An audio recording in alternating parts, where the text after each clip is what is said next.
Hey there, risers and thrivers. It's officially season 2. Welcome back. And for those of you that are new here, welcome to the podcast. My name is Janine, and I'm the creator and host of On the Up and Up. The next season is going to be marvelous. We've organized spectacular guests, and yes, you heard that we correctly. The team is growing, and I am ecstatic to share that Maureen and Daenerys are on board to lead our marketing efforts.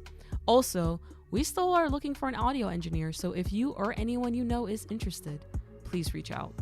So, to today's episode. I'll have to admit it's a bit different than normal because, well, I'm the interviewee. And that means the tables have turned because during season 1, a few of you shared that I rarely talk about myself and my motivation for creating this podcast. And after thinking about it, I realized y'all are right. So what's a better way than to kick off season 2 with this episode, which will do just that and more. So with that being said, I'd like to give the floor to our brilliant, marvelous, spectacular host for this episode. And all I can say is I am so honored to have you do this with me. And I'm super honored to actually interview you today, Janine Heinrich. And just 2 cents on myself, I'm Constance, strategy consultant who turns out to be passionate about diversity in startups. And I'm sitting here today with you, who actually is the host of this podcast, right? So how does it feel to be on the other side? It always feels really weird, honestly. So I did a podcast episode recently with the Embracing Only podcast with Archita Fritz. And it feels weird to be the interviewed person.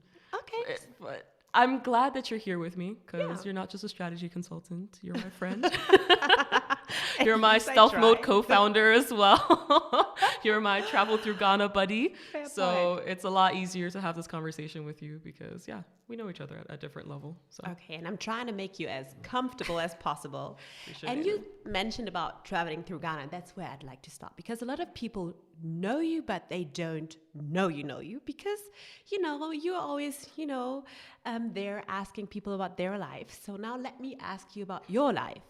And you're a quite global citizen. So you were born in Germany. You grew up in the States, in different parts of the States actually, but always East Coast girl. And you have a house in Ghana. And out of all places in these 3 continents, you decide to be in Berlin. Can I ask you why? Sorry, I laugh because I met a guy recently. He's from India. And he was like, why'd you came to Germany and you were in the US first? Why would you do that? Why? Fair. And the thing is, I've had a few people ask me that question as well. Why Berlin? It's a bit of a long story, but why Germany to start with is, I am German. So my dad's German. My mom is Ghanaian. But I grew up in the US. My mom and I moved to the US when I was 3. That was in 2000. And as a kid, I always said I was going to go to school in Germany. Don't know why. Honestly, it's kind of weird as a kid to say something like that.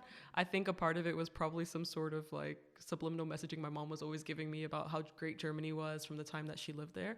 And so I had that notion in my mind, but it kind of died out at some point, right? Like you say that when you're in like elementary school, then it kind of died out. I even remember like one friend's like, no, you're not. You're going to stay here and go to college like the rest of us in America. And I was like, and then later on in life, I was like, yeah, probably.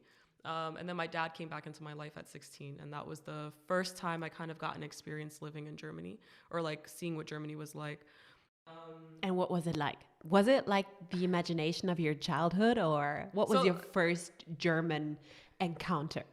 Yeah, so my first German encounter, so there's 2 different encounters. There's the Germany I used to visit versus the Germany I moved to. Oh, wow. 2 very distinct experiences. And I think even Anna Alvarez, when I did a podcast episode with her, she shared a similar experience. When you come here to visit, it's exciting. It's nice, yeah. You're like, so cool, so many nice things to see. I'm like, so nice. People eat cake people for are breakfast. Open and friendly. Yeah, right? Open, friendly. I was like, people were eating cheesecake for breakfast, at least at my dad's house.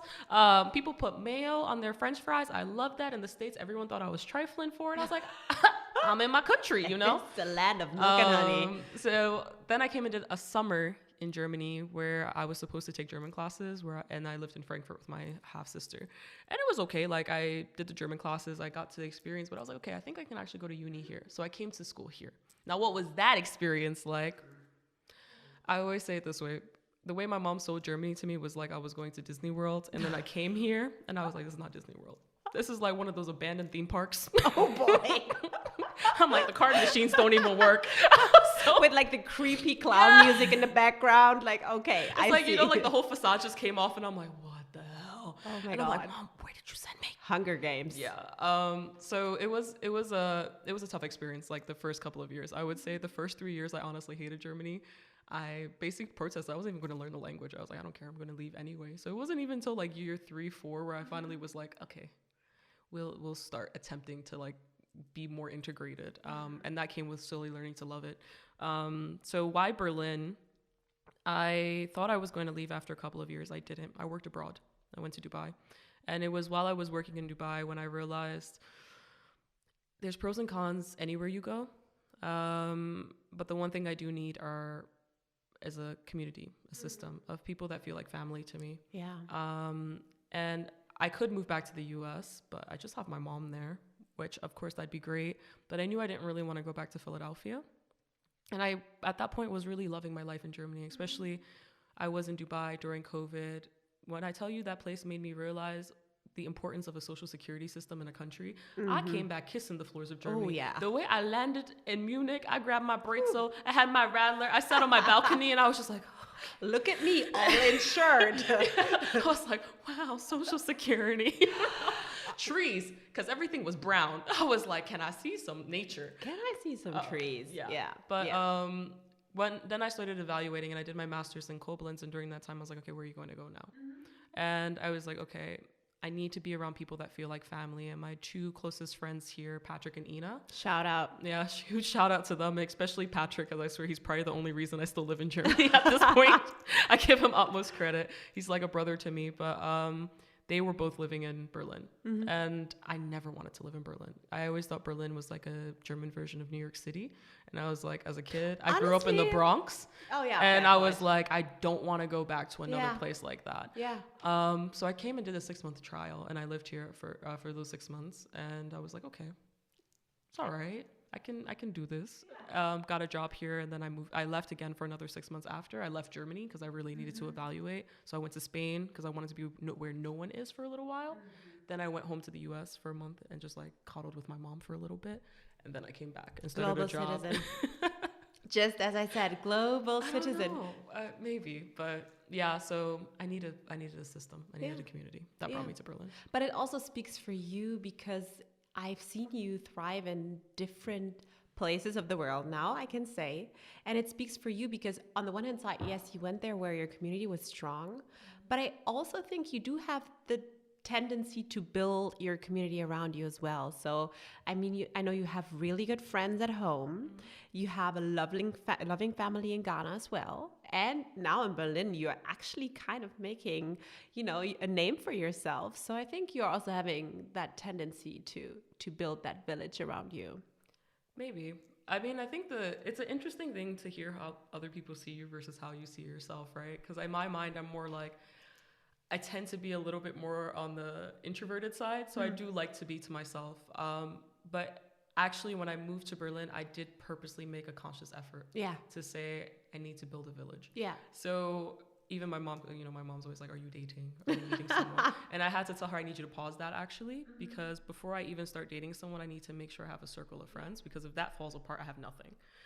So actually from 2022 May, when I moved to Berlin, it was a conscious effort that I needed to do that. So I really went out of my way to meet people and make friends and everything. It's freaking exhausting. It's work. It is. It's work. It is. I mean, the good thing about Berlin is you get to meet gazillion people in no time. Yeah. But the tricky thing is making them stick, right? Exactly. And you have to maintain it. Yeah. And it's really challenging because, I'm a bad texter. I don't answer messages. Guys, listen. If you haven't heard about Janine in a week or two, no, she hasn't been abducted. No, she doesn't hate you. This woman just doesn't know how to text back. It's okay. We love you regardless. You have other qualities. But texting back. It's not my quality. It's like this neuron in your brain. It's just not active. No, because I'll look at my phone and I'm like, ooh. The exhaustion. And I was like, you know what? Tomorrow. And then tomorrow becomes like 2 weeks, and then I realized I left people on red for a while. So maintaining friendships is really hard. So I feel like now I'm actually trying to be more intentional about it. you don't have to be friends with everyone, right? And I've always been a small group of close friends. Like I have really close friends at home, but really they're like 3 people from the 1,000 kids I graduated with in high school. And in Germany, I would say there's only my close circle is a small circle. You're a little village. And I can really only have the capacity to cater to those. No, that's totally fair. Yeah, I think it's interesting. But I think more so when it comes to the work that I do in the space that I'm in, networks are important. And that's why I also try to put an effort into that too. I think when I first moved to Germany, I remember my friend Ina was like, bro, networking is super important. You really, like, you need to try. And I was like, I am not doing it. Like, and I was so like, I was like, I hate networking. It's stupid. I'm not going to do it. And then I started realizing the whole world kind of revolves around networking. Like, it doesn't matter what you've done on your CV. Everything comes down to who you know. Like, it makes it easier, I would put it that way. 100%. Yeah. And let's speak a little bit about the work that you actually do, because you just touched upon it. And you've worked with quite a few names, right? You've worked with some of the biggest players in Germany and maybe even Europe when it comes to diversity and founding, right? You've worked with Founderland, you've worked with Adan, you've written research papers, published research papers on diversity and entrepreneurship. And I just wanted to know, why actually entrepreneurship? Because honestly, I get why diversity. I wouldn't ask that. I get it. But why entrepreneurship? I mean, you could do this in corporate or in a public institution. What entices you about that? Yeah. I mean, I kind of do it in corporate, right? Like my 9-to-5 job as a venture architect, which is basically entrepreneurship within a corporate. But why entrepreneurship? I think I just like the creative freedoms, and I like the fact that you take an idea and you actually make it a reality. And if I look through the thread of things I used to love doing as a kid, I did woodworking. That was my elective of choice when I was in middle school and high school. So I always did woodworking. I had an idea for something. I literally would meticulously map out the measurements and everything, and then I just get to sawing and cutting and building. And there's something about that is just so fun to me. And that really became apparent to me after I did my bachelor's in marketing. I then worked in a company in Munich, where as a digital project manager. And in that role as a project manager, you do that. You take an idea and you make it a reality. And I was like, well, this is dope. This is cool. This is interesting. And I was doing it more with techie things, right? And then they sent me to Dubai and I did it a bit more there. And then I was like, I would love to have a career that's more like this. And entrepreneurship is that, right? You've got your idea and you're going to make it a reality. How? You'll figure it out. But it's that freedom to think out of the box or connect dots that maybe didn't seem like they were connectable. And that's why entrepreneurship is just fun. And I've realized I'm a bit scattered. You kind of know I'm not the most focused person in the world. I get interested in a lot of things. And so I like being able to try different things, and I can't do the standard. I get bored very quickly. Yeah, you don't have that, how do you say it, mold where you fit in. You just make your own and you build your own, and it gets some adjustments anytime where you go. Okay, exactly. That's super interesting. And in that time, I mean, we're speaking about the last couple, 4-5 years now, you've been working in that space. You've met a ton of founders, right? Yeah. All over Europe. You've met founders of underrepresented backgrounds. You've met founders with intersectionality background. Now, I really want to know, if there is a thing you would really want them to know and to hear early on in their founding journey, what would it be?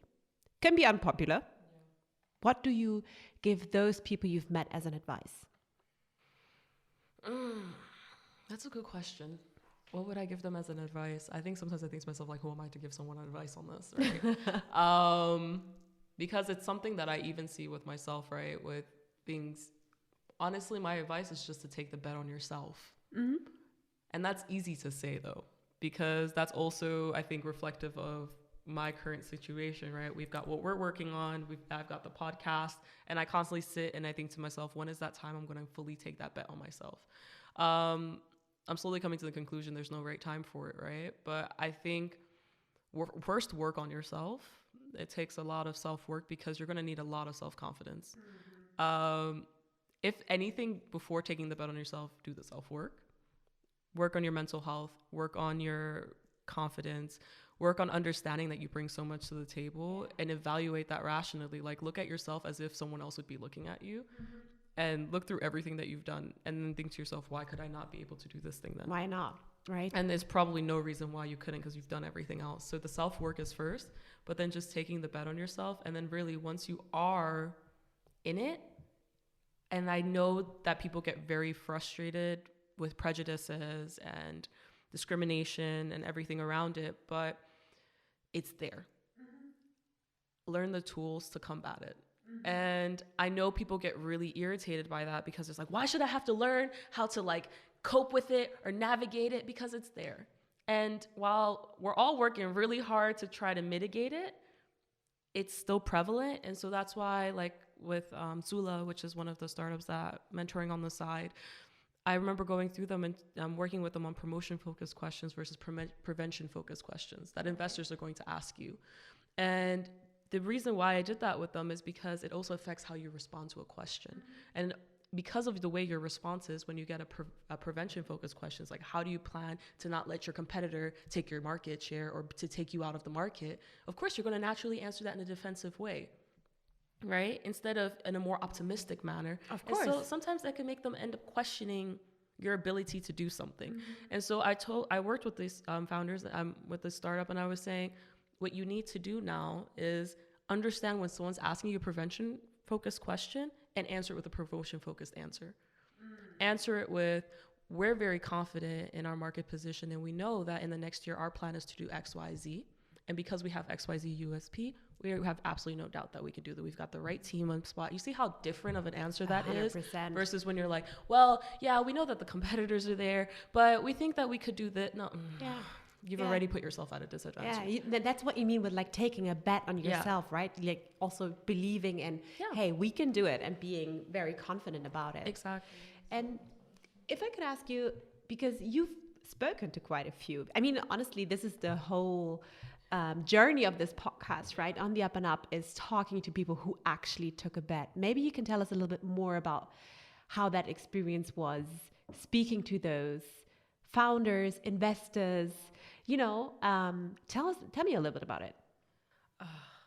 It was a really fun experience. I mean, I think that's what caused me to start the podcast, right? I realized in that process, I love talking to people, and I'm genuinely curious about, how did you get here? Like, what made you decide that you want to solve this problem? Why are you doing this? So it was a very fun experience. It was a very insightful experience. It was one that was also introspective, because you start evaluating yourself and your beliefs and the way you think. And one of the things that came out of the research, and maybe I'm still emotional about it, is this aspect of what uncovered in my research called diversity washing. Okay, tell me about it. And it's like greenwashing. It's the act of people doing certain initiatives that make them look more diverse so that they can have a better branding and a better positioning, or just seem like they're a more inclusive company. But in actuality, it's not really a core principle, right? And the reason I'm bringing this up is because it also did have an adverse reaction for some founders, right? Because people started feeling like, well, you guys are getting more than enough support, aren't you? I mean, there's so many initiatives for women out there now. And you're Black and a woman. All the money should be going to you, you know? You have no problems in the have world. Any problems. And a lot of founders brought this up during the research. But in actuality, when we look at the statistics, nothing is really changing. Yeah, okay, women-led teams now have 7% of the funding. Cool, in Europe. I mean, it was 3%, went down to 1%, went up to 3%, now we're at 7%. Y'all, we haven't even made it to 10%. Right. We're not even in the double digits. And the reason I bring this aspect of it up, which is why I was motivated to start this podcast, is I am frustrated and tired of diversity just being a topic for charity. Right, you know, or February. Yeah, Black History Month, and we care for it for that month. We put our little flags. We have our wagon at Christopher Street Day. You know, exactly. we're inclusive. Thing. Here, take a button. Exactly, and what we're seeing now in the ecosystem is economy is not doing so well. Yeah. What are the first things to go? The DEI experts that were hired within corporates to make it more inclusive. The funding for entrepreneurial programs and initiatives to support people from minority backgrounds are the first thing to go. Y'all, we're not a charity where you can just pull your funds when necessary. And that's what frustrates me. And I'm like, I will not stop having these conversations. People can tell me they're jaded about talking about diversity. That is a privilege to say you're tired about hearing people talk about diversity. We're going to talk about it. And I want other people like myself to be able to see others that they can be inspired by. Yeah. And we're going to keep pushing it, because this is not just something that we celebrate for a month or for whenever it becomes a trend again that people decide to flow money through it.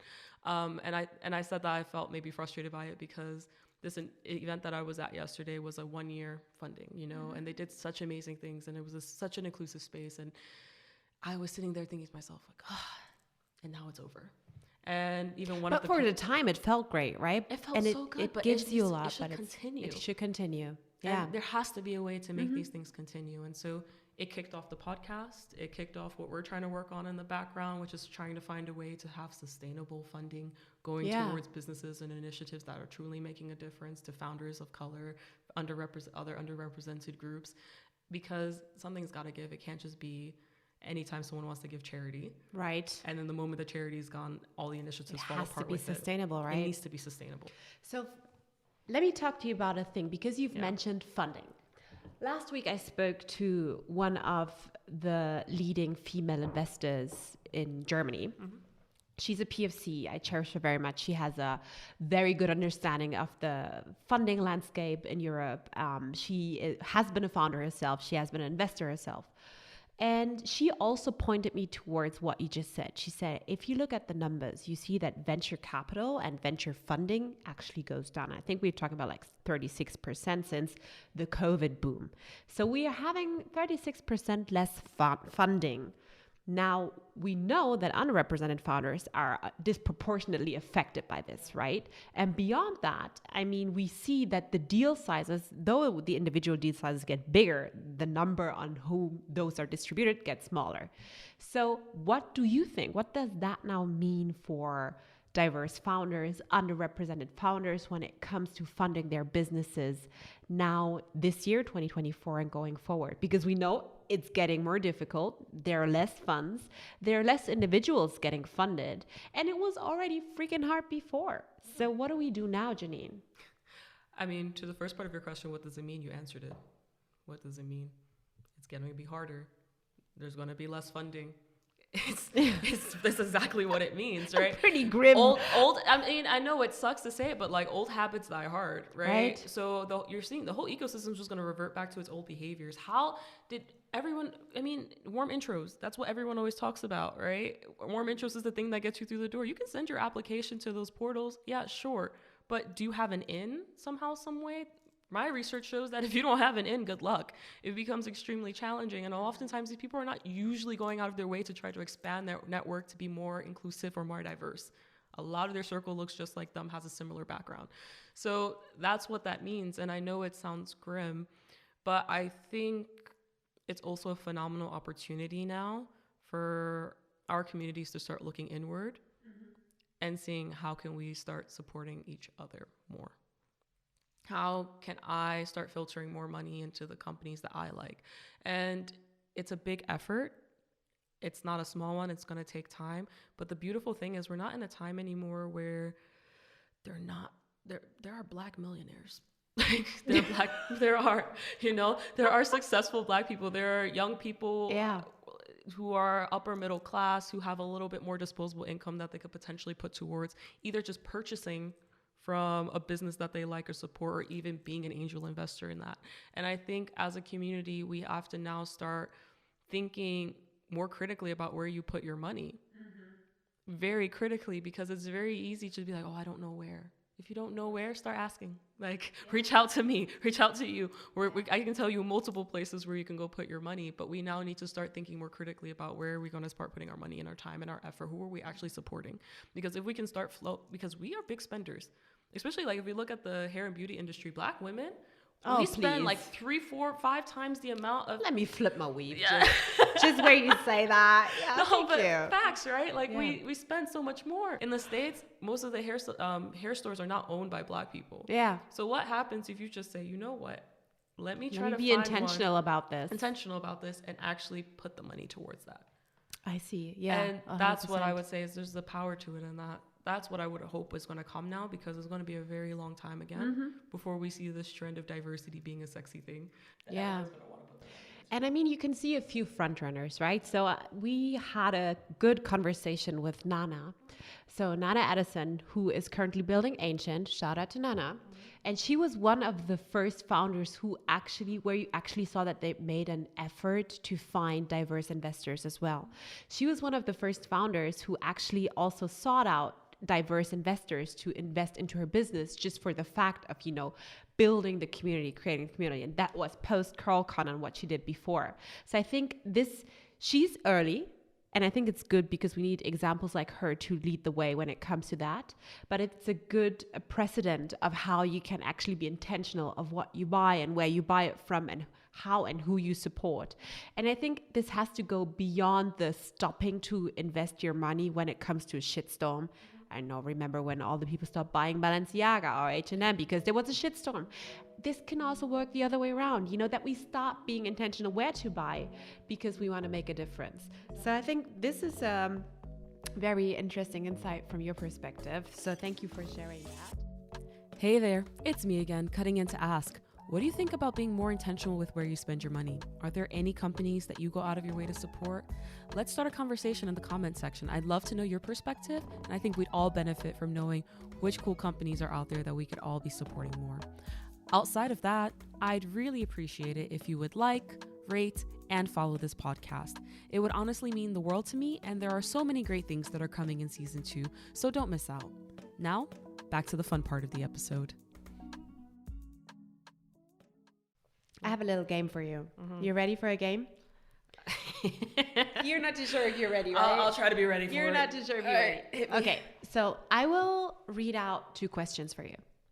No, it's actually just going to be 1 question. I will read out 1 question, 2 words. Mm-hmm. You will respond to the word that you more connect with and tell me why. Okay? Let's do it. So let's make an example. Steak or cake? Ooh. I like both. Steak. Why did you choose steak? If you didn't see what happened, I just snapped at her and she bursted out steak. Why? I literally just went through like a quick comparison in my mind. I was like, steak is pretty standard. It's hard to mess it up. If I ask you for medium rare, it's going to come out properly. Cake, I only like a certain types of cake. Fair. So there's a chance I won't like the one that's given to me. So I'll go with the steak. All right. So ready? Okay. You got the game? I got it. Funding or founding? For myself? I would like to be more of the funder. The funder? Tell me about it. Why? Yeah, because I think there's just so many cool businesses. I think it kind of goes back to me being excited about a lot of different things. I would love to get to a point where I'm financially affluent enough to be able to put money into everything that I think is interesting. Because I can't do it all myself, right? True. If I do it by myself, I'll have like 1 or 2 good companies. But if I have enough money, I could have like 16, 30 companies in a portfolio. Yeah. There's a bigger impact. All right. Thank you. Profit or purpose? Purpose and profit. Okay, but you said purpose first. Tell me about purpose. I don't think they're mutually exclusive. Yeah, I think purpose is there's so many things that can be fixed. We have so much power in ourselves. So purpose first, I think that's what drives you to actually continue to do something. And that's what will drive you to get a profit. But if you just go for profit, but no purpose, what's driving you? Yeah, I get it. Last one. Social or solitude? Oh, solitude. Oh, that came quick. Tell me about your optimal solitude evening. Just quiet.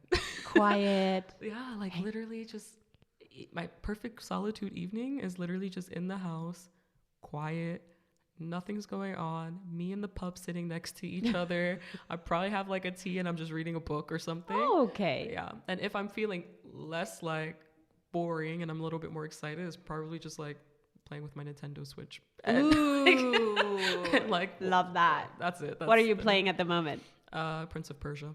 Okay, nice. Isn't that a movie? I think it is. Yeah, I think it was. Is this with this gold thingy guy? Okay. I don't think I've watched the movie, but it looked like a really interesting game, so I got that. You got that. Yeah. So we're channeling you on a Saturday night with Prince of Persia and your pup and maybe like a bowl of popcorn, and it's raining outside and you're all warm and cozy and enjoying yourself. Oversized like hoodie just snuggled up. Janine, thank you so much for joining me on this interview, or for letting me join you on this interview, actually. And it was super insightful and interesting. Thank you. No, thank you for doing this with me. I mean, I think I've heard this from many people that I don't share enough about myself, so I appreciate you helping me. You know how I dig in. Got your questions. Got my questions ready. Well, there you have it, folks. A few more insights into the person behind the podcast and my motivation for creating this platform. And first, I'd like to say thank you to my brilliant and outstanding friend, Connie, for conducting this interview with me. I had an absolute blast, and it was a pleasure to have the tables turned. And secondly, I'd actually like to flip the tables back onto all of you, my listeners. I'm extremely curious to know more about you. What's your story? Were there any things from my story that you could relate to? Were there any points that I shared that you agree or disagree with? Also, what do you want to get from this podcast? I'm extremely curious to know, and I'd really love it if you'd share by commenting or emailing me directly at janine@ontheupndup.io. Outside of that, like, rate, and follow this podcast so you're always up to date on the latest.